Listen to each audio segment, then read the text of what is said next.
Hey guys, welcome back to the Heart of Home. We've got a few things on our to-do list today. Wednesdays are my day off from everything else that I do. Let me find a large piece of pizza. Oh man, you're missing a slice of pizza? Wonderful. Thank you so much. Wow, this looks delicious. I always said the best food is free food. So last summer I went to the McMurray Hatchery homesteading festival. And Anna Ketta Scott was there. That's actually where I got to meet her. So I purchased her book, and that's Preserving the Harvest. I tell y'all, it has taught me so much. She does include a ton of information that is super informative and super helpful with multiple preservation methods, as you can see here, which is why I really appreciate this book because it's taught me so much. But she does include little recipes kind of just tucked away in these pages in various places. And this is a simple garden salsa that I am going to try. So I need to run to the grocery store and get just a few ingredients for this. And then the other book that I got at one of our local Amish stores is just the Amish Canning Cookbook. So I'm pretty sure this is on Amazon. I will have them linked. Both of these will be linked in my description below if you're interested in finding a new recipe book. Also, is this not just the sign that a recipe book is well loved? When you've got dirty fingers touching the recipe book pages, that's when you know it's well loved. So this is a spaghetti sauce without meat that I'm going to try. I honestly can't remember. I had to have done this one last year. I mean, that's got to be why these pages are dirty, unless I did this one. I don't know. I'm terrible at remembering these things, but spaghetti sauce without meat, this is what we're going to try today as well with all of these tomatoes.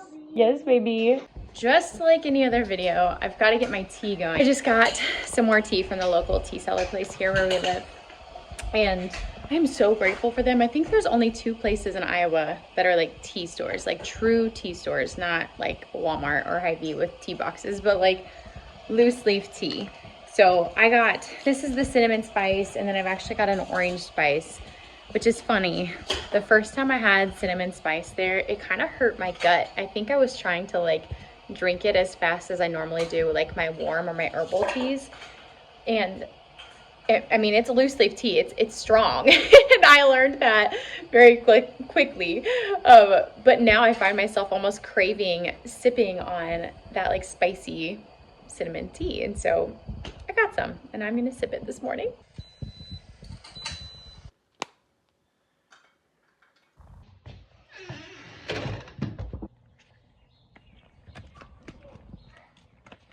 We are on day 3 of rain, y'all.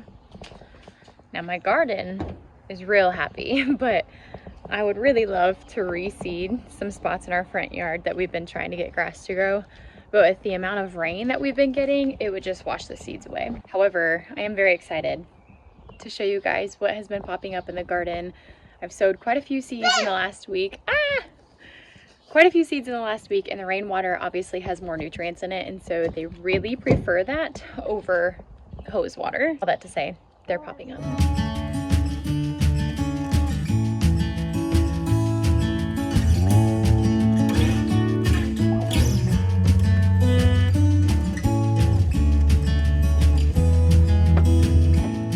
So if this were the middle of summer, I would not have needed to come all the way to Walmart to get my groceries. However, it was the excess tomatoes that I had, and frankly, I just don't need any more tomato sauce or tomato paste or stewed tomatoes, and so that's why we are making pasta sauce and salsa. But that also means that I had to buy $20 worth of ingredients.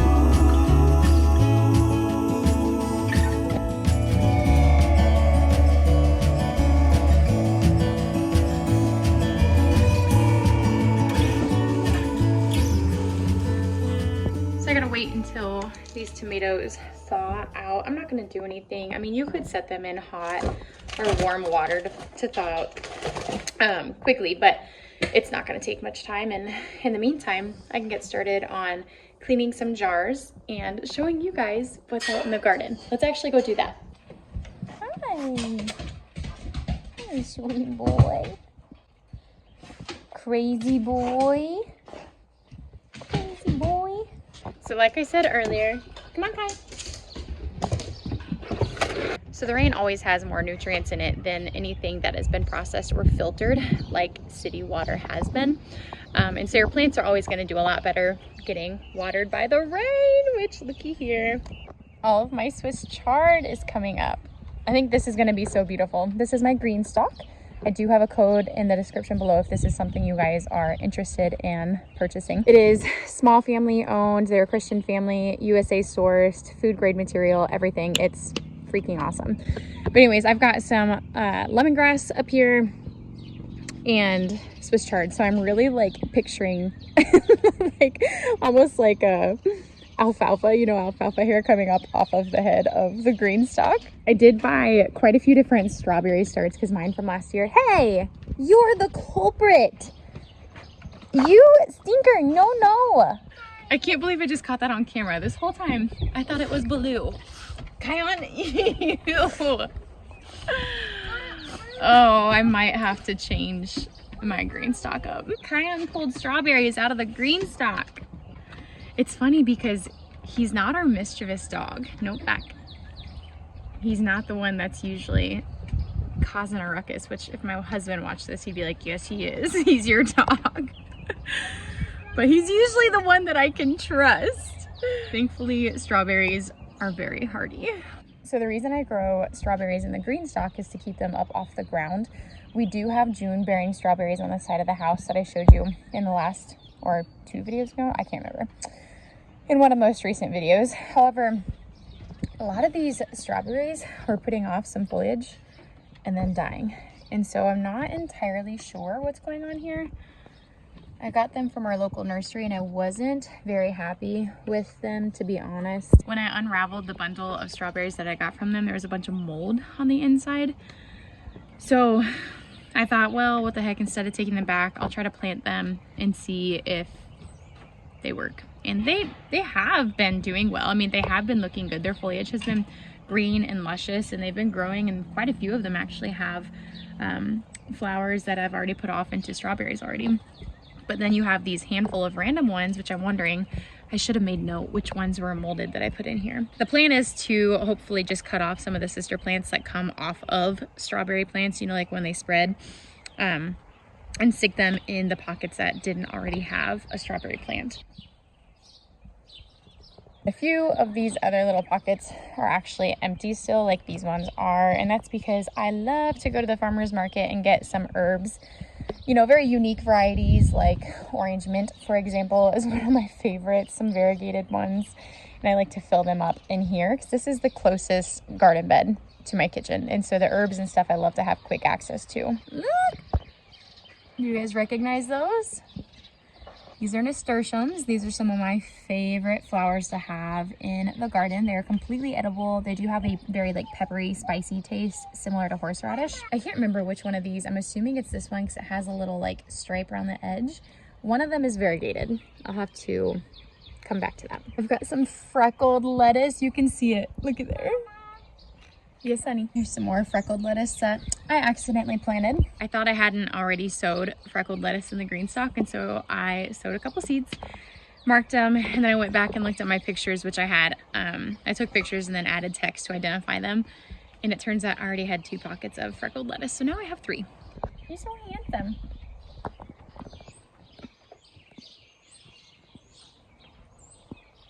I did notice the other day that my chamomile is already starting to bud. Now chamomile re-sows. It's not a perennial in zone 5 where we are, but it does re-sow pretty readily. And so I had maybe 2 or 3 different starts in here, and now I've probably got like 20. But I could thin them out. I might move them to like in the garden or just different areas in the yard. Maybe down in the tea garden would be kind of a preferred area.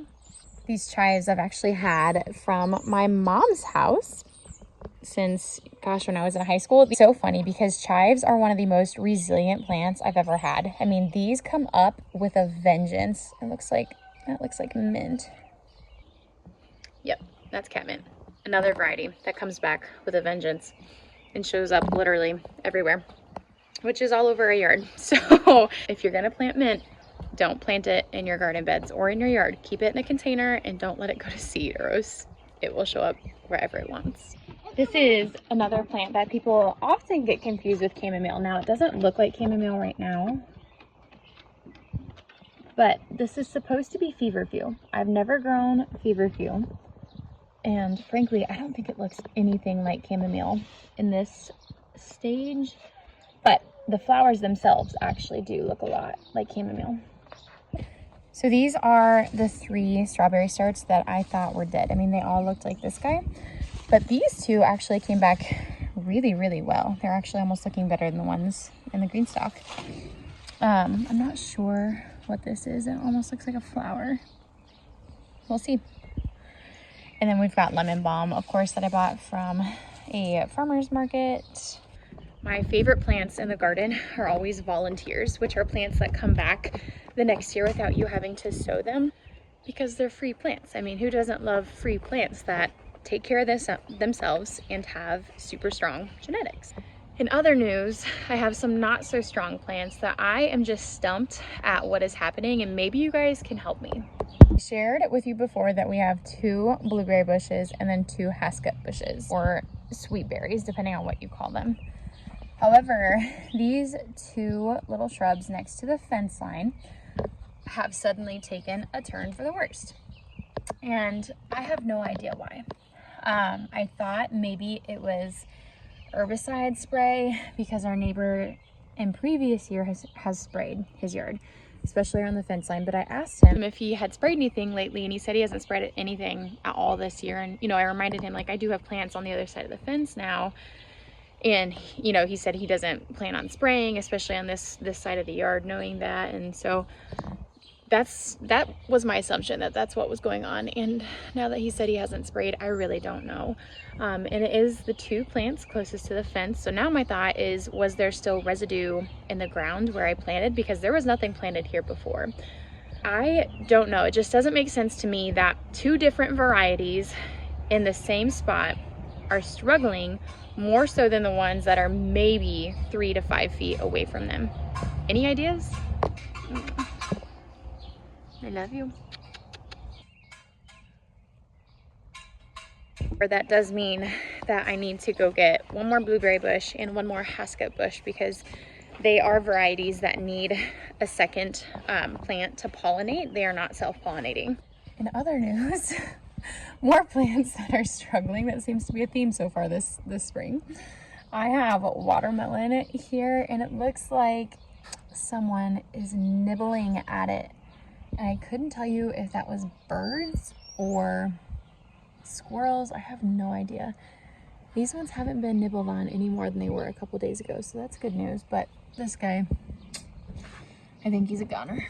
We've got some happy calendula.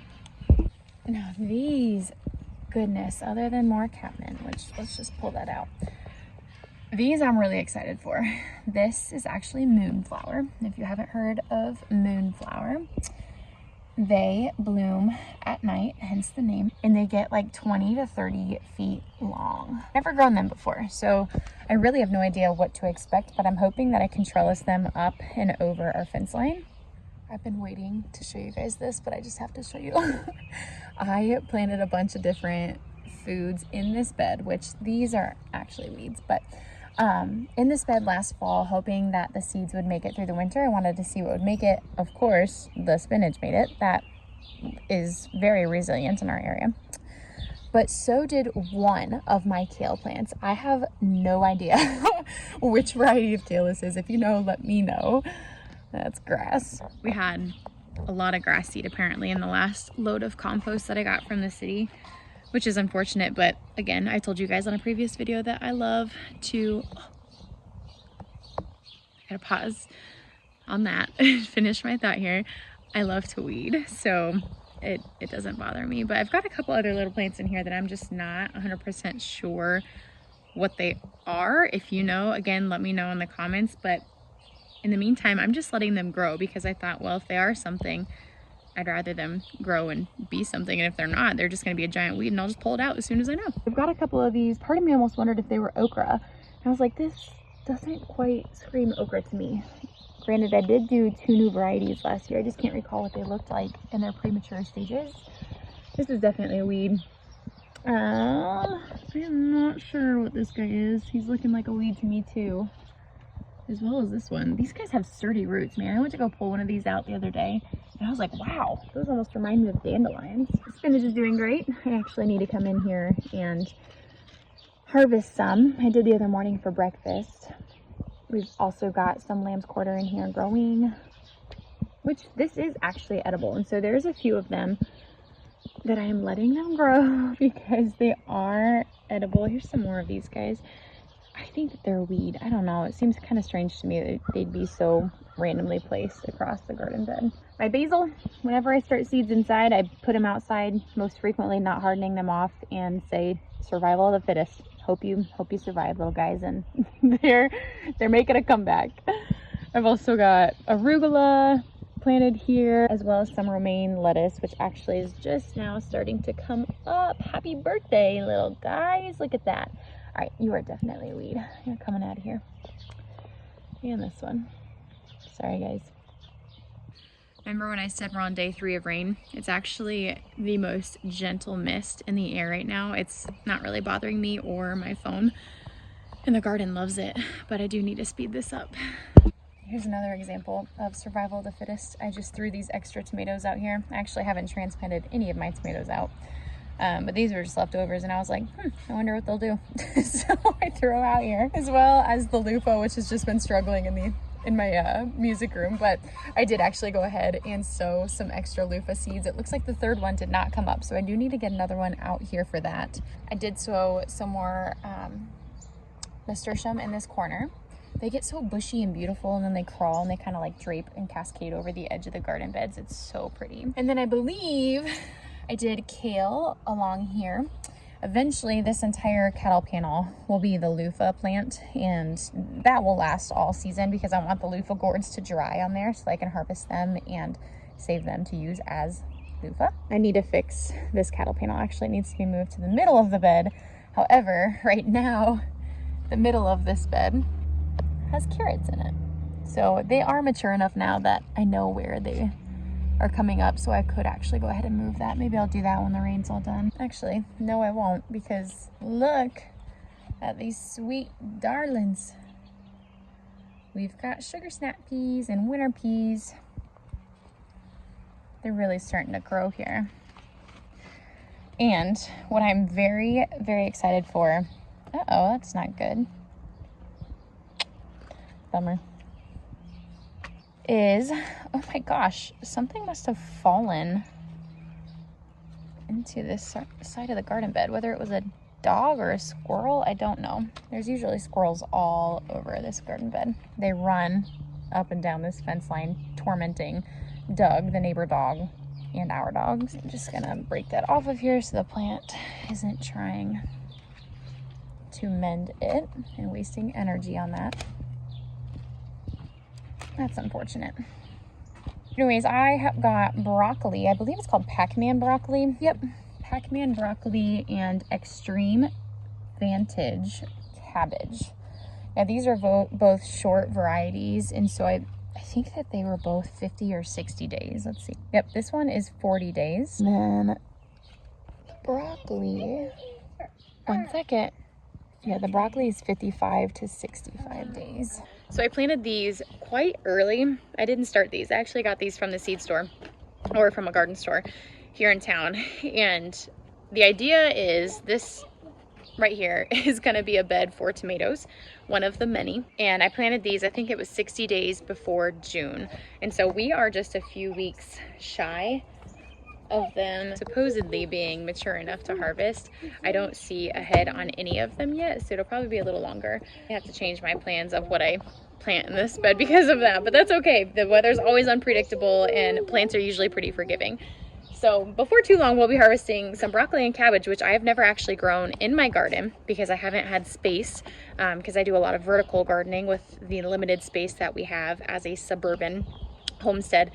But this year, because we expanded, I thought, I'm going to try that. They are a spring plant. I'm going to get them out before all those silly little cabbage worms show up, which they do. And they show up with, they're like going to war on the plants when they show up. So Silas and I are usually out here picking them off and squishing them, even though they're cute and darling little inchworms. But They're not very cute and darling when it comes to being a gardener. Bad. No, that's bad. Oh, thank you, baby. Yeah, we don't want that in the water. You take it out and let it dry off. Thank you so much. Let's set it up so the water can drip off the bottom. Yeah. Yeah. Do it with yours too? Good job. Teamwork. So the last thing that we've got coming up here, I saw a squirrel in here the other day when I woke up. I opened up my window so fast. It's like, hey, get out of my garden bed. And it looked up like, who's talking? Who is it? I missed them. I yelled again and they were out of my garden bed. We've got a couple different root vegetables and grass like usual growing in here. We've got radishes down the middle, and then I believe I did beets on this side. No, maybe I did them over there. I can't remember. I think those are beets. They look red. Yeah, that's right. So these are kohlrabi actually right here. And then I did some beets on the other side, which have been trampled on and dug on. So I actually need to get some more seeds out here. I might do that actually. I might bring my low tunnel that used to be in this bed over here and put some netting over it to keep the squirrels out. I also need to stay on top of trimming this hydrangea to get it to continue to grow upward and not outward, because it usually gets in the way. And at some point when it starts to bloom, do you guys remember all of those flies and wasps and every other little flying critter that like just gravitated to this bush? I'm not looking forward to that, but I do know now that we've spent a spring season here that it is short term. It's not a forever summer thing. Get out of the garden bed. Oh my gosh, you guys. I hope my husband does not see this video because that is strike 2 for Kion. That is strike 2. Now, when these garden beds are done, this garden area will be closed off to them, other than if they jump up into the garden beds, which now we know that they do. But eventually this will actually be our chicken run, and then we'll have an arbor with a gate in the middle so that it's not completely accessible to them. Cannot believe that. I definitely need to get that low tunnel on there. This is ridiculous. There's one last thing I wanted to check to see if they're coming up yet. Oh, look, they are. And this is more mint, like usual. I actually just need to go around and pull these. Hey, just a little side tip. You know if something is in the mint family if the stem is square. That's one of your first indicators. Can you guys kind of see how that's very sharp angled? Anyways, I do have some flowers planted over here. I couldn't tell you exactly what I planted over here again. I'd have to go check. But this is the tea garden. I did plant some regular flowers in here that would like to trellis, kind of like that moonflower, just because they can climb up the deck and do their thing instead of taking up my cattle panel space. But these are coming in really nice. So that's about it. It's a little early for a garden tour. We don't have a whole lot happening yet. Though after this rain, we're gonna be getting some more warmer weather, which will be really great. It'll be time to finally fill the last garden bed. Right now the soil is just way too wet and heavy for me to do by myself. So I'm gonna wait until it dries out. And then once that's done, I've got a bunch of peppers and tomatoes and more calendula flowers and some other little plants inside in my greenhouse that I will have to transfer out here. But in the meantime, I need to go get some of those tomatoes processed. So I will catch you guys on the next video. Thank you so much for being here. See y'all.